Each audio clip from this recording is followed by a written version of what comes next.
So hi everyone, welcome to a new episode of Talking Dental Innovation. My name is Justin. I want to welcome my customers in New Brunswick and Nova Scotia.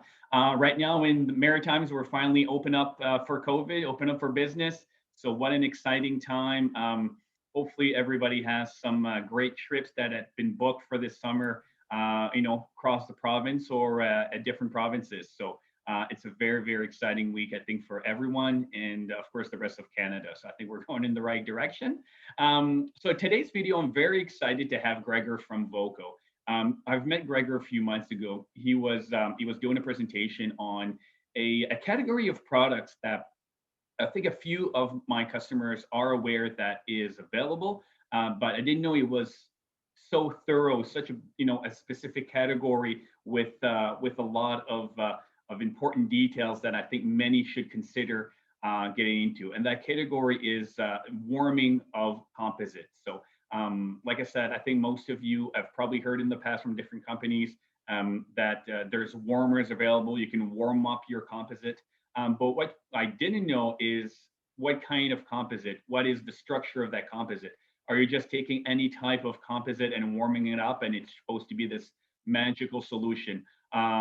Well, it's not as it's not as cookie cutter as it is. So that's why I was so amazed by Gregor's presentation of what is actually available and what this product category can benefit greatly for a lot of dentists and their restoration. So I want to welcome Gregor to the video.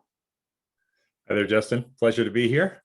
Thanks for the invite. So Gregor has been in the market for such a long time. He has tons of experience and knowledge to bring to us today. I'm very excited to see what he has to bring. And of course, like any other video, if there's any questions, please comment at the bottom of the video, or you can contact myself, or if you want to talk to Gregor or your local Voco rep to get more information, everybody's definitely welcome to do that as well. So Gregor, I'm going to leave it to you. Right. And we'll go from there. All right, Justin. Well, thanks for the little preamble there. That was enjoyable. I'm in Ontario, London, Ontario. And as of Tuesday of last week, I am double vaccinated, which means I have 2 AstraZeneca, which was not good last night on the news when I heard we're not supposed to have the second AstraZeneca. So anyway, I think any armor is better than no armor when you get into a battle. So I'm okay with it. But enough about my personal life. We're here to talk about some materials. So yeah, I did do a presentation a couple of months ago for Justin and his crew. And the material I talked about is actually not just a material, but a technology. And the two are part and parcel. So before I go into this, I'll kind of give you a little background to kind of tell you where I come from. This is my 31st year in the dental industry. I like it, so I think I might stay and I won't go somewhere else. But I've been with this particular company, Voco, for 21 years of that 31. And prior to that, I ran 2 different companies in the dental industry for Canada. So my job here is the Director of Clinical Education for North America. So I'm the person that is the face and the mouth of the company. My job essentially used to, pre-COVID, was flying different parts of North America or the other parts of the world, Australia, Australasia, places like that, and lecturing. So that's what I do for the company, is lecture. So anything that comes technical comes through me in North America, and then I disseminate. So what we talked about was, a bulk fill material. We came out with a bulk fill material, which is actually our 7th bulk fill material that we've made as a company. By the way, I should say Voco. Voco, you got my background. Voco is now in its 41st year. It's a family company out of the north of Germany, and we manufacture products and sell them in 122 different countries around the world. So we're the 3rd largest in Germany. Number 2 is actually 3M Espy, and they became number 2 because 3M bought a little German family company called Espy. That made them number 2. Number 1 is DMG, Deutsche Manufacturing Group. Now, some of you may know DMG, and probably if you do, you've used Luxatemp, or Luxacor, or Luxaflow, or Luxabite, or Luxapost. Anything that's Luxa is DMG. Why are they number 1 in Germany? Because they make more products for more manufacturers than you can shake an EndoPost at. I mean, they it's easier for a DMG guy to say who they have never made for as opposed to who they currently make for. That's a very big roll of toilet tissue. So that's why they're number one, just sheer volume. And the significance of a little tiny country like Germany, what are they as a global player in the dental marketplace? Surprising. Over 90% of the dental resin that's consumed around this planet originated in Germany. Wow. That's pretty impressive. Over 90%. Whether it's a desensitizer, a bonding agent, a flowable, a packable, a core buildup, a permanent cement, a temporary cement, lab acrylic, 90% of that comes out of Germany. There are over 180 different manufacturers of dental materials in Germany alone. And Germany will fit inside Lake Ontario 3 times over. That's how small it is, or how big it is, whatever. But enough about that. So now you know the company, now you know the background. Let's talk about what we're dealing with here. So if we go back into the dark ages of composites, post-amalgam, when we kind of got out of those gray metal materials, we tried to get into resins. And that was probably mid-70s. It wasn't until the early 80s that we really started to gain traction with some of the resins that were out there.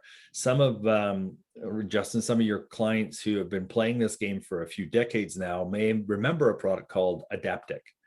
And Adaptic was one of the first composite type materials in the industry. Now, there were some who loved it and there were some who hated it.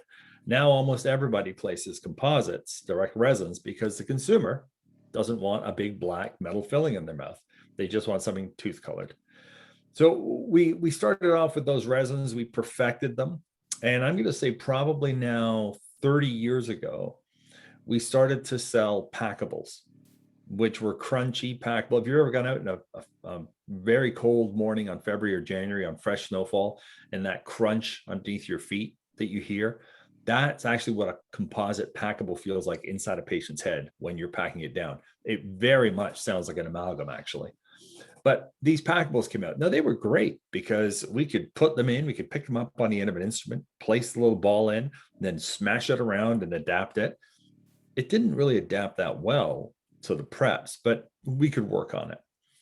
About 25 years ago, manufacturers changed the formulation. They added a little brother to the big packable brother, and that little brother was a flowable. Essentially, a flowable is just a packet with a bunch of glass taken away, so there's more resin, and of course the resin flows better, and then it adapts much more concisely and precisely to the morphology of the prep. The problem with that is you take away the glass, you add more resin, and 3 nasty things occur. More resin induces volumetric shrinkage, so there's more of it. It also picks up extrinsic stain, and it also shrinks more. So there's a slippery slope from going from packable to flowable, where physical properties get a little less and less desirable. Now, it made sense though. And if I flash forward to today, there are lots of clinicians I know, some of my best friends, who put down a bonding agent, lay down a flowable, light cure it, and then put a packable on top. Because that makes sense. They get the adaptation of the flow, so they don't have air voids or gaps or irregularities are covered. And then, of course, they cure it and they've got a nice, hard, smooth platform upon which they can pack the composite, the packable itself. And that way, we get away from some of the physical limitations of flowables and limitations of packables. So I'm going to say 2005, the first time I ever saw a bulk fill product. And it was actually a product from Dentsply Detroit, and it was sold in Europe. And it was a single shade, like a universal, kind of one shade fits all. And the material was actually could be cured 4 millimeters deep. Now, why was that a big deal? Why was that a major departure? Because when you add resin and glass together and you make a composite and then you light cure them and they shrink, as I said, with flowables, you take away a lot of glass, add more resin, you get more shrinkage. Amalgams expanded when we put them in, so there was no problem. You could put it in, it would expand about 1.5 to 3% of its original size, and it would push up tight against the margins and seal them. Not perfectly, but pretty good. When you went to composites, they went the opposite way. They shrunk. So now we had crazy glue. We had bonding agent to hold everything in the tooth structure. Otherwise, we'd have gaps forming and secondary caries, etc. With the addition of these bulk fills, what we were getting was a modest level of volumetric shrinkage. but we're getting to pack up 4 millimeters. Because this was interesting because doctors had realized the volumetric shrinkage that was taking place with bulk fills and flowables, and they started putting their packables in on different layers. So you put 2 millimeters in, and you put another 2 millimeters on top of that, and maybe a millimeter on top of that, and you'd light cure all those layers together. And that way you could control the stress at the margin. Bulk fills were fill up the bathtub, light cure it, and move on. So it was a great concept, a really great concept. So we've kind of run along since 2005 with those three things, and everybody picks and chooses. Maybe in 2010, I think the first flowable bulk fill came out. It's a product from SureFill SDR from Dentsply, now Dentsply Sirona, but it was a flowable bulk fill, and that was the first one. Again, adaptation was key here. They were trying to make that intimate fit between the tooth and the material.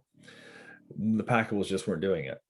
So that's kind of, those four animals have kind of rolled around the plains for the last 20 odd years with no real changes.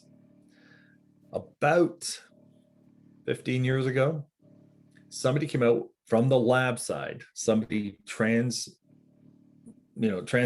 this little bit of information over to the general practitioner and said, hey, look, if you warm composite, it changes. So when you ask specifically, what does it do? What happens when you warm a composite?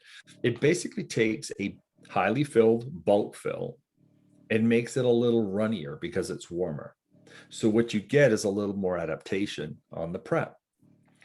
Some studies have said, oh, it's fantastic. It changes the degree of conversion, how much converts from a monomer to a polymer. Oh, yes, it increases the end hardness. I mean, on the East Coast, if you go talk to Richard Price, Dr. Price, he'll basically tell you that that doesn't happen at Dalhousie. He'll just say that doesn't. You don't change the physical properties. There's no inherent benefit to warming as far as physical property manifestation. It doesn't change. What it does change is how it flows. And that's kind of where we've been all along with these warmers. You can buy them. Some people, it's like a base for heating a coffee cup warm. And then you've got a top, which is called a tray. And you put your little caps inside the little reservoirs and sometimes some instruments and maybe a syringe, and it will warm things up to anywhere from about 130 to 160 degrees Fahrenheit, which is quite warm. And it stays warm until you're ready to use it. And then, of course, once you put it into a tooth, it's got to cool. And while they do shed temperature relatively quickly, they were never designed to be warmed. And of course, in the back of your mind as a clinician, you're thinking, okay, if I'm putting this hot liquid material on top of a very live, vital tooth and I'm close to the pulp, is there any possibility of thermal induction into that pulp and possibly killing the pulp or damaging it? Any pulpal necrosis? And that's a real question.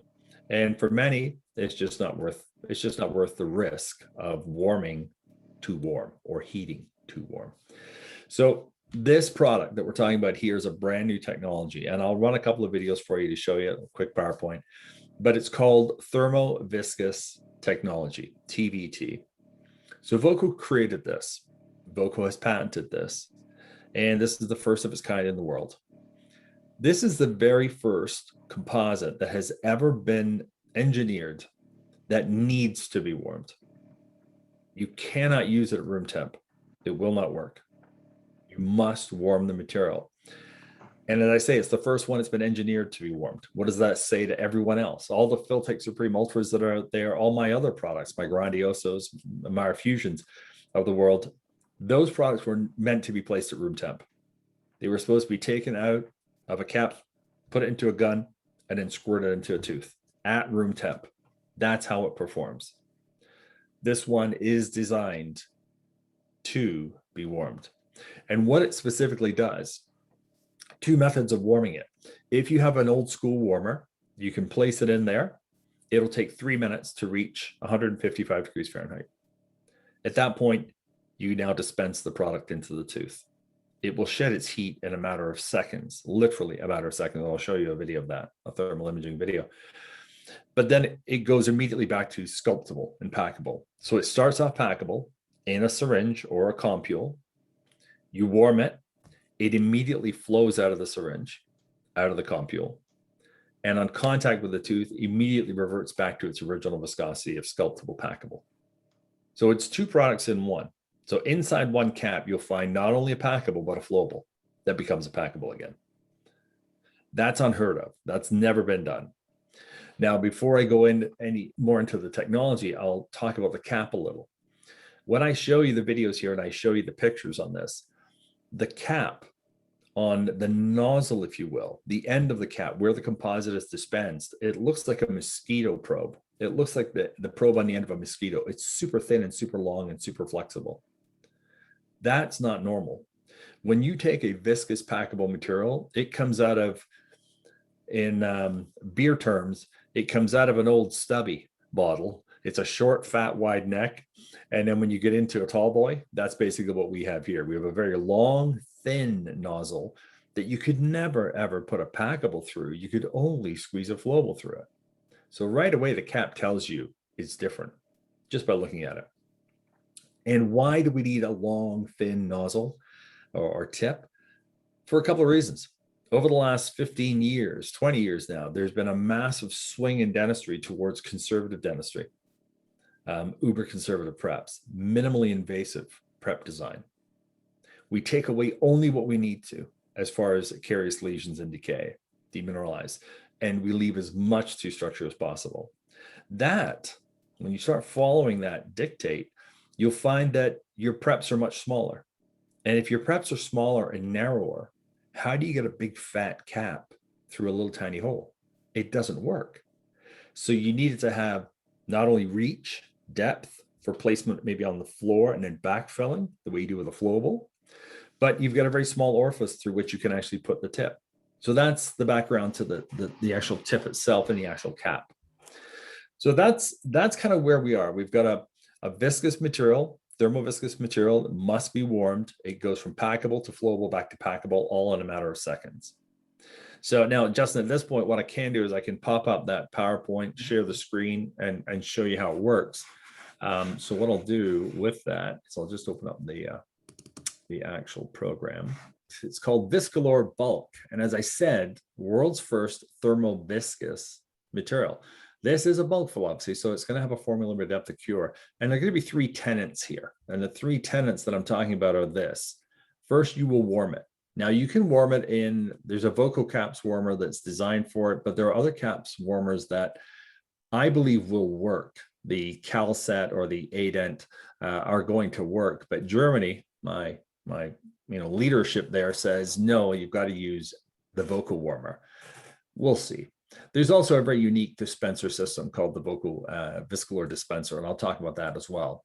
So first tenet, warm it. Second one, flow it. You flow that material up to 4 millimeters deep, which of course is all about adaptation. And then immediately upon placement, within seconds, you're going back to sculpting that material. So now the name is a little weird, but most of my names are a little weird with my products. But VisCalor, what's in a name, right? There is a name that has a correlation to what this product actually does here. And what we're dealing with here is viscosity. So on the viscosity side, that is what is actually changing.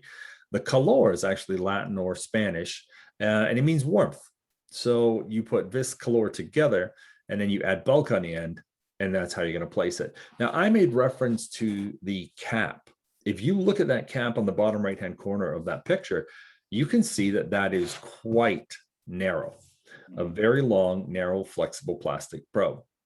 The little rainbow-tipped pillows you see there are not after dental mints, but that's actually the material that's inside it. So you've got an A2 that's inside that pouch. It says a 20-second light cure. That'd be 1,000 milliwatts. And that pouch is puffed up. That pillow is puffed up because it's filled with nitrogen. Now, we're the only company that does this. And we started, well, at one point, we had the most highly filled composite on the planet called Grandio back in 2003, and it was 87% filled with glass and only 13% resin. And we know what the resin does. It's got 3 negatives, right? Shrink, stain, and wear. But we found over time, over years of doing this with big, highly filled volumes like that, that if we pack them in nitrogen at the point of filling and then put them in the pillow, we were able to maintain the consistency of the material irrespective of how it traveled and irrespective of the number of cycles that it went through temperature-wise from hot to cold. So that's why it's in that little nitrogen-filled pouch. So its indications, it's a 2-in-1. It is for class 1s, 2s, and 5s. It can be used as a core material. There is no lining. There's no base requirement because it's its own base material. And there's no occlusal layer. Now, some of you may be thinking, well, I don't use an occlusal layer right now on my bulk fill, but there are several that must be protected. If you take a bulk fill material and put it into posterior application under functional load, there are some materials that will tell you you have to put another composite on top of it. One that not only looks more aesthetic usually, but actually offers better wear. I mentioned SureFill SDR when I was talking about bulk fill flowables. That's a prime example of something it needs not only vertical protection, but occlusal protection. This, you can chew on it. Does it have any type of desensitizer built in, or because you said that you don't have to, add a liner? Yeah, so no, I mean, underneath this, Justin, we're going to have a bonding agent, right? So the bonding agent is going to be placed in the tooth first. And when you look at, it's a great question, but when you look at the physiological stimulus for postoperative sensitivity, it comes from what we call POT, or patently open tubules. So when a patient suffers from sensitivity, if it's exposed on the outside, let's say on the facial aspect, down at the gum line, so, it's middle of February, you go for a walk to get to your car, and all of a sudden, when you breathe in, you get this sharp pain on one of your centrals. That's cold sensitivity or hot sensitivity. But what it's telling you right now is the enamel is either suitably thin or gone, that you've got directly open tubules to the environment. So patently open, you seal, or in dental speak, we call it obturation. So when you seal the tubules, you take away the pain. Right. And when you look what a desensitizer does, that's exactly what it does. An open tubule is a parking spot. A desensitizer is a car that you put inside the parking spot. And once you fill the parking spot, the pain goes away. The problem with that is if you put a desensitizer down first, then you put a bonding agent down, the bonding agent has to fight to try and fit in the same parking spot as the desensitizer. Gotcha. Gordon Christensen actually did a fairly good paper on that about 3 years ago. I think it was mid-August or July or August of 2018, where he talked about the use of bonding agents with desensitizers being placed first, or just the desensitizer alone or the bonding agent alone. So that's something you could always look up a little bit later. But in this case, there's no desensitization quality to the composite, because the first layer that went down was actually the bonding agent all over the prep. So it is sealed, and it's just waiting to meet the composite that it's going to stick to. Okay. Perfect. So application points here: flowable upon warming. That gives you that adaptation that you're looking for, that perfect morphological adaptation of the material and the actual tooth structure. It's creamy, and then it becomes sculptable right after application. And that is on contact with the tooth. That's really what does it. That's what kind of sets it up, if you will. That little image you see, that still photograph, is actually from the video I'm about to show. And the green halo that you see around the material, the composite looks like a muffin, actually, when you look at it, with an orange top and a kind of a red top and orange base and a yellow bottom. That yellow-green bottom is body temperature. And everything else is much warmer in between. And you'll see this as it goes through. So this is going to be a video. And then after the video, I've actually got some stills, because the video goes pretty quickly. And I'm going to speak rather quickly to it. So you can see a black screen on the right-hand side. You're going to see a temperature scale in Celsius. You're going to see a blue oval halo, which is kind of like the zone that the composite lives in when it's being applied. And you're going to see it live on the video. And in the bottom left-hand corner, you can see a clock. You can see kind of stopwatch. So let's run it, and I'll go through it. So there's the material being dispensed. Immediately upon contact with the tooth, it is green. Now there's your muffin shape that I was telling you about. It's green all the way around. That is body temp. We're inside 10 seconds. This is, by the time I put that caps dispenser down and grab an instrument and come back to this prep, this material is sculptable as a packable. So let's look at the images in still. So there's the application. That is going to be around 155 degrees Fahrenheit. It's going to be around 41 degrees Celsius, 42 degrees Celsius, a little bit higher actually than that. And you can see how it's red. It comes out of there. On the top right-hand corner, the contact has been established. The blue halo shows up to say this is normal operating time for the temperature for the body, which is between 95 and 104, or 37 to about 41, 42 degrees Celsius. And then we get down to the bottom left-hand corner. It's now really shedding its temperature dramatically. And at the 15-second mark, it is basically around the outside is all tooth temp. And even on the inside, it's only around 39, 40 degrees Celsius. So it's not even a low-grade fever at this point. So the ability for this material to actually negatively influence a vital pulp is non-existent. It just cannot do it. To damage a vital pulp, we need to be about 100 and we need to be about 50, 51 degrees Celsius for about 90 seconds. And if you can keep 51 degrees centigrade on or Celsius for 90 seconds in direct contact with the vital pulp on the dental and pulpal enamel margin, you could actually cause damage to that pulp. We never get close to that. We talked about tip. I talked about how unique it was. On the left is my short stubby bulk fill. On the right is what we call an easy access tip. And again, it's all geared for conservative, minimally invasive preps. That's really what we're targeting this to. Now, this is viscous, right? It's packable. Could you imagine the size of your forearm if you tried to squeeze a packable through that easy access tip? I mean, you'd look like Martina Navratilova in no time. Whereas, of course, we need that short, stubby tip, so there's less back pressure when you're putting a normal packable through. Now, it is flexible, so there's a little bit of give and wiggle to it when you put it into a prep, so you can kind of squeeze it through a tight orifice if you have to. So how does it flow? That's how it looks. Let's see if this video runs. Usually it does. So first things, you're going to see 4 products. The numbers you see there in percentages are the percentage of load. That's filler load. So out of 100%, let's take the one on top left. That'll actually be, that's 3M's newest product. That's their bulk fill single shape product called FillTech 1. 78% says for every 100 grams of composite sitting on a scale, 78 grams of that 100 will be glass. The other 22 will be resin. And remember, resin shrinks, resin stains, resin wears. 84% top right, that's going to be the VisCalor.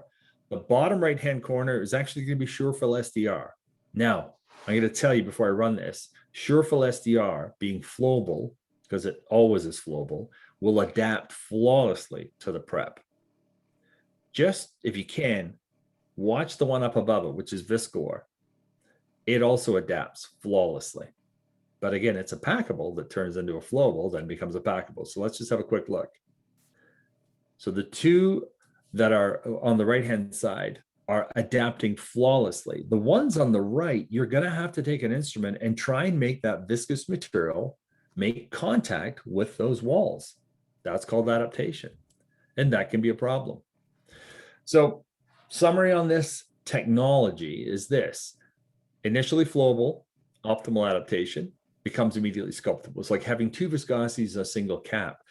And when you run that out and then see what does it mean clinically for chair time, that's about a 40% savings in procedural time. Who doesn't want to save 40% in clinical time per procedure? How much more dentistry could you do? Or in today's COVID, post-COVID, if dare I say that, environment, 40% savings in clinical time is the amount of time you will use to sterilize everything in between patients sitting in the chair, because that you don't bill for that right now. And you might be able to do the same amount of dentistry if you just save the 40% in clinical time. Yeah, our time is so, like in New Brunswick, we're so busy, right? I mean, we have a very high rate from patient to doctor. Yesterday, I was with a few clinics in Moncton, and almost everybody, they were overwhelmed this week. They were so busy. And some shared with me they were booking in November. Some they were booking like September, right?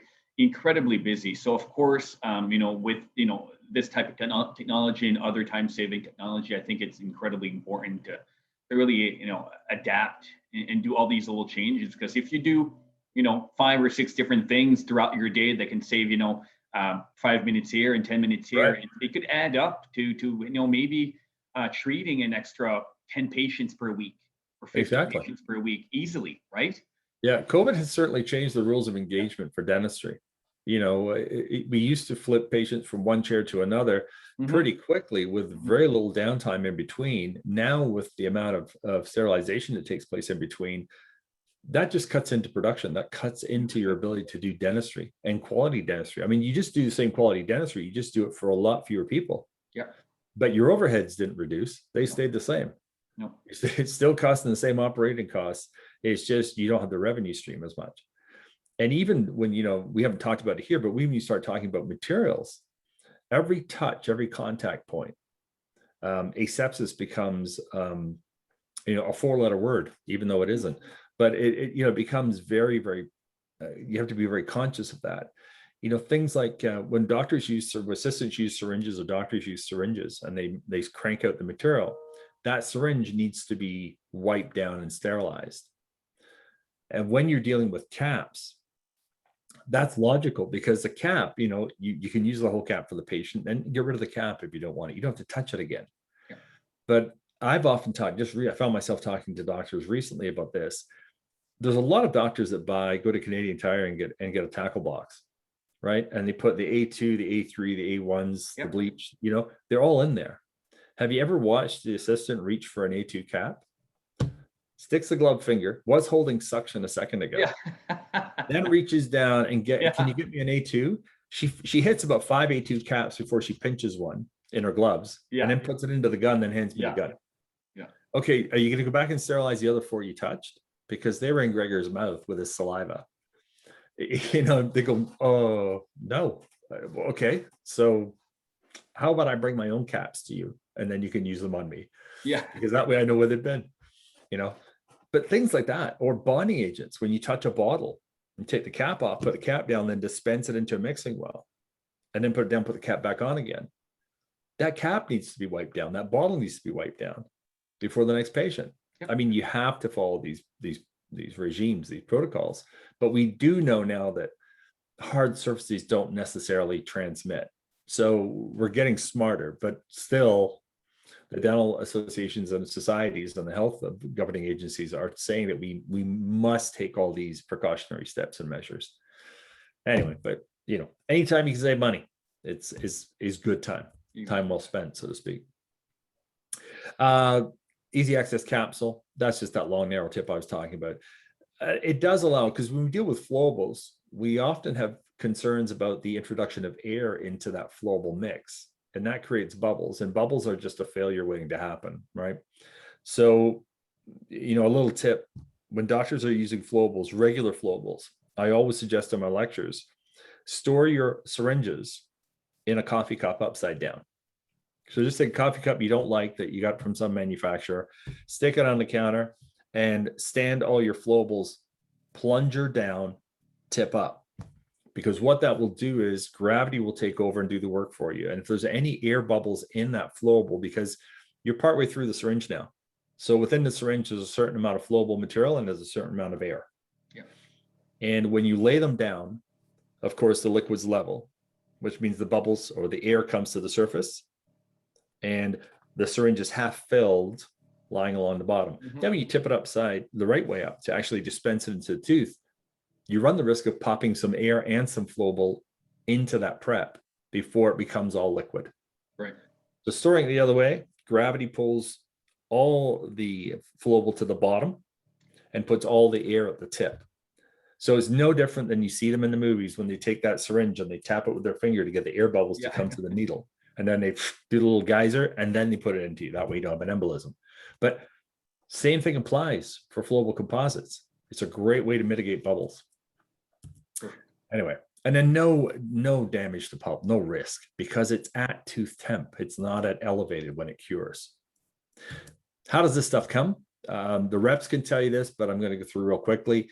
The bulk kit comes with either a warmer or a gun, I'll show you in a second, and it's a mix of 80 caps. The most common shades, right? You're getting A1, you're getting 32 A2s and 16 A3s. ISO packs, that's the term we use for those little packages. And then you can buy any of the shades that you want as refills. So that's the bulk fill. This is the gun. I'm going to show you the gun in a couple of seconds. And if you were to buy the VisCalor bulk, you can get this gun, and maybe you'll want this gun once you see how it works. But again, 80 caps. So VisCalor bulk, it's basically universal, and then it has an A1, A2, A3. So it's pretty basic. It's designed for the posterior, designed for class 1, 2s, and maybe some class 5s. But then we decide, okay, let's take this to the next level. Let's get an aesthetic partner, or a better looking twin, if you will. This guy's good. VisCalor is suited for TV. VisCalor bulk maybe for radio. I don't know. He's got a great radio face. So this is the universal restorative material. Same 3 tenants: warm it, flow it, sculpt it. Same packaging. Quick recap here: 4 millimeters for the bulk, 125, 4 shades. Efficient, easy to use. This side, 2 millimeters. So we're now not in a bulk fill. We're in a conventional composite filling level, but it's class 1 through 5, posterior, anterior, 11 shades. This is the aesthetic. This is the aesthetic counterpart for those demanding cases. So when we look at this, 2 millimeters. It's still a 2-in-1. It's still a universal interior, posterior. It's 1 through 5. No base needed. No occlusal layer needed. And it's a simple shade system. There's your main Vitas. There's some specialty shades in there, the BL being the bleach and the incisal being translucent. Great for doing class 4 reconstructions, where you need that clarity of that incisal third as that patient ages to 50, 60, 70 years of age. You need, it's almost a water clear sort of incisal third. This one on the left-hand side, the GA 3.25. If you have never seen that before, it's not surprising, because really nobody has it. And I'm surprised everybody doesn't have it, to be truthful. And it all boils down to our friends at Vita Fabrikshan. Back in the 80s, when they came out with the classic 16, the D1 to D4 or A1 to D4, they basically gave us 16 shades. And if you were to ask Vita, what's the difference between A1 and A2? And I'm just making the numbers up here for illustrative purposes only. Let's say A1 to A2 is 10 shade units. And you go, okay, what's A2 to A3? And they go, 10 shade units. You go, okay, what's A3 to A3.5? Oh, well, that's 19 shade units. And you go, what? Why is it 19? It's just the way we did it. Okay, what's an A3.5 to A4? Oh, it's 10 units. That little bit of information I just gave you there explains why so many doctors I know, and everybody knows, who have placed an A3 that should have been a 3.5, or an A3.5 that actually should have been a 3. Because what the shade guide says and what the material looks like after it cures are usually subtly different. And then, of course, you've got the patient's tooth as well. So there's 3 variations on a theme: the shade guide from the manufacturer, the patient's tooth, and the final end result, which is somewhere in between. What we did with 3.25 is actually create a little bit of cosmetic crack cocaine that goes right in the middle of that big valley. So A3 to the 3.25, 10 units. A3.25 to A3.5, 9 units. So it's right in the middle, and we've had phenomenal success with this. We started with it with Grandioso about 7-8 years ago now. And the number of 3.25s we sell is alarmingly large. And we don't sell as many A3.5s. So we do A2, A3, A3.25, and that kind of covers the scope. Then there's the bleach, as I said before. And there's also an opaquer. The opaquer will take 20 seconds to cure, not 10, because it is more opacious, obviously. Remove a big old amalgam and MODBL, take it out. The bottom, there's a tattoo. Have to mask it, too close to the pulp. Down goes the OA2. We don't do any other opaque shade in this group because OA2 is good for about 80% of the world's population. A2 at the dental core. 2 kits. There's a warmer kit. That's what a warmer looks like if you haven't seen one. And basically what you see there are those 4 little kind of crescent shaped nipples. Those are actually little reservoirs that the caps go into. So there's 4 caps sitting in there right now. That's what you can see as the black section is the cap. The ceramic rings in the middle, don't touch those. They get very hot. And the very base, the black unit of the base, the red says it's at 155 degrees Fahrenheit, and the yellow says it is powered and running. And then those are the two kits, right? The 80 mix for either the gun or for the actual warmer. So here are the two options. This is what people probably who are listening to this session are kind of waiting to see. What is this composite dispenser gun all about? And to this end, I actually have a video. It's like one of those YouTuber unboxing videos. It's done very, very quickly. And I have to speak incredibly quickly just to keep up with the person who's demonstrating, because obviously the video has been shortened. So I have to speed things up. So we're going to talk about this. This is a gun. It's your dispenser. It's your warming device. And it's very cool. So here's the unboxing video. It runs for about 2.5 minutes. So inside the box, when we open up, here we go. You're going to find the top tray with the gun. That's pretty self-explanatory. Down below, we're going to find a brushed aluminum stand. You can actually charge the gun while it's sitting in this stand. It also can be wiped down quite easily. You're going to find a box of protection sleeves. Those are going to go over the black section that goes in the mouth. That little box of dispenser, I'll talk about that a little bit later. And then a cleaning tool, like a little brush, and also an Allen key, because the Allen key is going to be what lets you go in and change the battery yourself, which you can buy on Amazon for about $6 US. That's where the tip goes. It snaps in there. And you can see the three little kind of windows. We're going to talk about those in a second. That is the dispenser. That is actually the changeable top. It can be autoclaved. Obviously, that's a trigger. Power button is at the back, also the programming button. So there's going to be a little halo you see there, green. If it's green, you've got 20% battery or more. If it's red, you should be plugging in to charge it. Charge it through the micro USB at the base of the handle. And the battery's held in there. That little Allen key takes that little bolt out. Cap goes in, but then it must be pushed back so there's no space between the cap and the thermal elements. And then you select a setting. For VisCalor bulk or VisCalor, you're going to push this, and we're going to see the lights flashing. There's 3 lights up there. First one is going to be right there. That's program 1. You hold it, that locks it in place. Program 2 is the middle one. That's for all other composites that you want to warm. Program 1 is for VisCalor only. When the cap's been put in, push it in there, you'll see there's green, 20% or more, but you also see the flashing blue, the neon. That means it's warming up right now. It'll take 30 seconds to go from nothing to 155 degrees Fahrenheit, and it'll give you a solid blue light. If it's not flashing, cap's not in properly. You can see the gap there inside the red circle. Just has to go up and snap back. That's the protective sleeve. I mentioned the box. Those go over that handpiece, so you don't have to worry about disinfection there. The only thing that's going inside the mouth is that little black sheath that you see there, and that is autoclavable. So yeah, I told you it was a kind of a fast-paced little video. So just to recap, in goes the cap, snap it to the back. That will allow you to activate the power. Push the button at the very back, the thumb, and you're going to get the blue light flashing around the handpiece. That's going to take 30 seconds. It's going to go from 0 to 155 degrees Fahrenheit within 30 seconds. And then you have that solid blue light. When it's solid, squeeze the trigger and dispense. The gun will hold the cap at that temperature for 2.5 minutes, and then the blue light will turn off.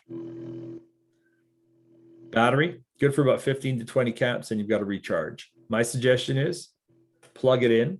If you've placed it, used it in the patient's mouth, take off the cap, the front shield, wipe that down, snap it back on, or send it off to be autoclaved, but just plug the micro USB in the bottom, and that'll keep it full, if you will. Now, here's how it does that from 0 to 155 in 30 seconds. It's using near infrared energy. It's not necessarily thermal energy the way we think of with a warmer. It's near infrared, and that energy comes from those 6 little windows. Those are energy banks. And when you put the cap up against those, snap it in place, that near infrared energy, that wavelength, goes through the cap incredibly quickly. In fact, the cap material was designed to allow near infrared energy to pass through. It almost offers 0 resistance to the energy, so there's no loss of wavelength, which means you go from nothing to 155 in 30 seconds.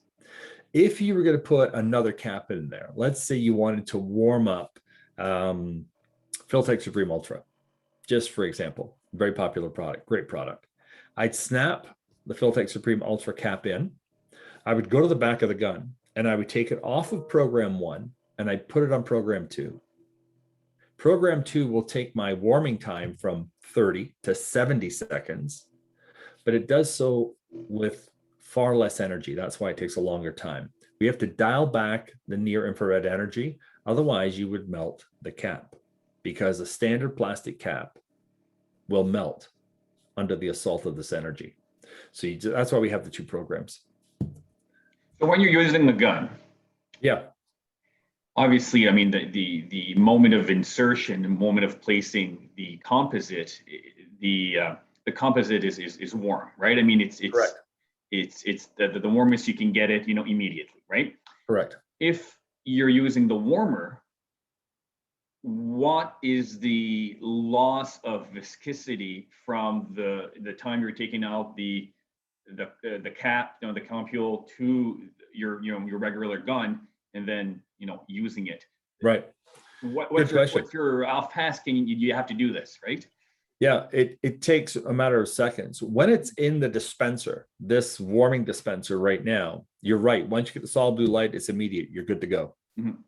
When you have it sitting in a warmer, it's been sitting at 155 degrees since the patient came in and sat down in the chair. The assistant dropped in maybe a universal, or they dropped in 2 A2s and an A1, because you know what the patient's treatment's going to be, because that's why they're here. You already have planned what you're going to be doing here. It's going to be a class 1 in 1.7 or 2.6.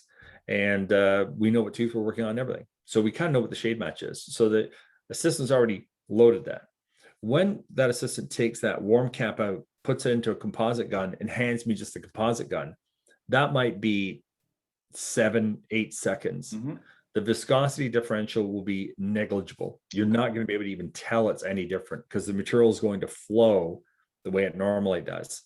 And if you were to take that cap, put the gun down because you had to answer a phone call or something, that cap would go back to completely being packable again. Mm-hmm. And then you'd have to take cap out and rewarm it. So in normal working parlance times, from the time it comes out of the warmer, gets put into a gun and is handed to the doctor, we're talking 3 to 5 seconds. Mm-hmm. It's imperceptible difference as far as its flowing capability. Is there an issue if you are warming the cap, being cooled down, warming again, if you do this 5-6 times, right? Of course, like you said, you're not sure if it's the right, which shade you're going to pick, and you end up by warming the same one. Multiple. Yeah. It's a good point. And it's something we had to do some studies on and figure out what was going on. What we normally say is within 24 hours, you could have multiple warming and cooling cycles of the material within a 24-hour period, consecutive 24-hour period. Mm-hmm. In fact, the warmers themselves, they all have an auto shutoff at 10 hours. So when you plug them in the morning, if your office is open for 12 hours, mm-hmm. those warmers will shut off at 10 hours. Okay. And then you'll have to turn them back on again to warm them back up again. So you could theoretically keep the material in those warmers first thing in the morning. Let's say we throw in a couple of A2s, A1s, and we actually throw in an incisal shade, because I think there's somebody coming around noon that I might need that for. Well, when they do come at noon, I actually don't use that incisal shade, so it stays in there. Yeah. 10 hours later, that machine shuts off and that cap's still in there. Mm-hmm. System will take that out and drop it back in the tackle box in the incisal category. Drop it in that little well there. Yep. When you bring that out, maybe the next day, maybe 4 days later, you decide to use incisal again, you can warm that back up again.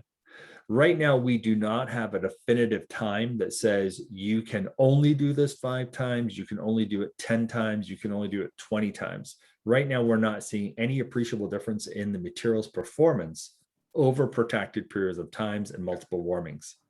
So as a kind of just to encapsulate it, we're saying, look, you can heat and cool this thing multiple times in a 24-hour window, consecutive time window, and you'll have no issues.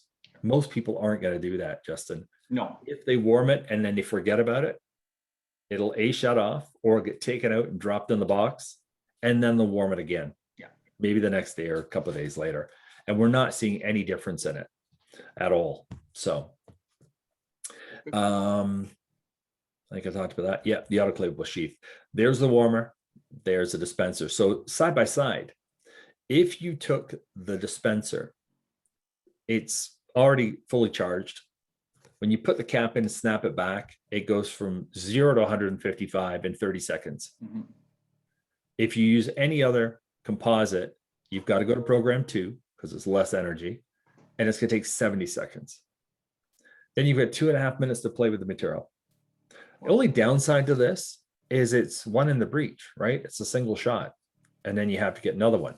Granted, it only sets you back 30 seconds while you're getting another one. So if I completely emptied a cap, then handed the gun to the assistant and said, can you give me another one of those? I'm going to need another A2. I pick up an instrument and then start manipulating. That assistant has taken another cap, popped it in, hit the button on the back, and in 30 seconds, that whole exchange, I'm going, are you ready? Yep, here you go. There's the gun. Now goes the second cap. So there's no setback here, even if you do one in the breech. Mm-hmm. When I go to the warmer itself, as you can see, there are 4 reservoirs there. There are 2 on the very back. You can see 2 holes and a bigger hole. That big hole would allow you to stand a regular gun with a cap in it inside there, just a regular composite gun. So I could have 4 in the breeches, 1 in a gun, and then I have 2 instruments in the back standing there so that they're warm as well, which would be beneficial. Especially if you find anything sticky, then it's always nice to have a warm instrument because it works better. That top section, little double asterisk you see there, that top section that says Voco on it, that is what we call the tray. For any of the doctors that have the CalSet units, the 8-inch warmers already, that is the lower basement section there, and then the ceramic rings. Mm-hmm. They could just buy the tray and put the tray on top of their existing warmer. First thing in the morning, come in, turn on the coffee, turn on the warmer. It's going to take anywhere from 15 to 20 minutes. For this material, you're going to be at 155 Fahrenheit, which is the highest. That's the red indicator. That's going to be the 20 minutes. Once it's there, it stays there all day. And if you put a fresh cap in, you can't manipulate that cap for the next 3 minutes. You've got to wait until it reaches operating temperature. Then you've got a 20-second window to apply the material into the mouth. And then, of course, it's going to become incredibly viscous after that. So you've got a 20-second window to play with it. But the upside here is your 4+1 instead of 1. You've got 5 different materials here, potentially 5 different shades. Unlikely, but you could if you needed to do that. Right. And again, that tray may be available separately. So recapping on this whole thing, it's the first TVT in the world. There is no other material that has been brought to marketplace yet that uses this technology. Now, some people think sonic fill. They go, oh, hey, you know what? Sonic fill did that. They went from packable to flowable and then slowly back to packable. But unlike this material, they're using sound energy, sonic energy. And they're also doing it through a fairly expensive $1,500 coupler that goes onto their delivery system. Mm-hmm. And when you have a sonic fill gun, it only works on sonic fill. The warmer or the dispenser will work on any material. Doesn't matter. So you're not tied into the manufacturing of that particular product. Having that sonic fill, that sonic energy, it's all about molecular disruption, and we call it liquefaction in physics. And really what you're doing is you're vibrating the particulate mass inside the resin and inside the glass to such an excited state that everything moves very, very quickly, and it appears to move fluid-like. It's liquefaction. A good example of that is an earthquake. When after an earthquake, even though there was no rain, there are areas, low-lying areas of ground that are filled with puddles of water, but there was no rainstorm. Mm-hmm. People kind of wonder, why is that filled with water? They're probably more stunned and amazed by the collapsed building. They don't see the puddle, but that puddle is a direct correlation between the earthquake and the liquefaction that took place, which brought the liquid to the surface and left the solid mass behind. That's how Sonic Fill uses their handpiece to do that. So it's a different technology entirely, not thermal or near infrared. Any of the materials in the marketplace, everything was designed to be placed at room temp, period. This was designed to maintain and hold all of its physical properties at a constant level while it undergoes a physical viscosity change. So it's a very cool technology. It's very, very unique.